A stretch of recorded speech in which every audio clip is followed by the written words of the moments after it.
Welcome to the channel about news from around the world. While you subscribe and like it, we're going to start. European Union officials have concluded that they cannot legally confiscate Russian assets that have been frozen since new sanctions were imposed. This was reported by Bloomberg, citing a report prepared for the EU leadership. Instead of confiscating the seized reserves, which are estimated at €200 billion, the experts suggest the EU authorities to focus on their temporary use. This recommendation came after the frozen assets of the Russian Federation, placed in the Belgian financial giant, received revenues of €750 million in the first quarter of 2023. One of the options for this temporary use of the income from the assets is to send them to Ukraine. However, Austrian Foreign Minister Alexander Schallenberg, in a commentary to Bloomberg, urged caution about the use or confiscation of Russian reserves seized after the sanctions. According to a source familiar with the matter, several major global banks are concerned that Moscow could retaliate if the EU embezzles the frozen assets. In particular, the Russian authorities' ability to make life difficult for these banks on Russian territory and create problems for their employees is worrying.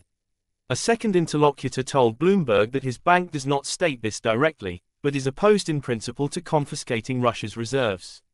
At the same time, an EU working group report indicated that there are significant legal obstacles to the transfer of proceeds from Russian assets to Kiev. But there is a second option, a so-called windfall contribution, in which European firms with Russian participation or Russian assets under management that receive profits from them must transfer a significant portion of those profits to the EU budget. For the EU, this scenario is less risky from a legal point of view, since the bloc's authorities do not directly seize or participate in the management of the assets or profits from them. The report's authors said this approach would not affect financial stability, preserve the business models of the firms involved, be fair from a tax perspective, and would not affect the legal status of the assets themselves. Bloomberg notes that more than half of Russia's frozen reserves are cash and deposits. However, a significant portion of the remaining assets are in securities. Within 2 to 3 years, they will be converted into cash by repaying debts owed to Russia. The EU working group has also named the amount of potential gains if Russian liquid assets are invested prudently. However, the amount of these returns has not been disclosed. However, analysts have also considered the possibility of actively managing reserves.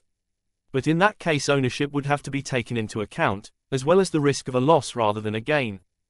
Thank you for watching. If you're interested, subscribe and leave a comment.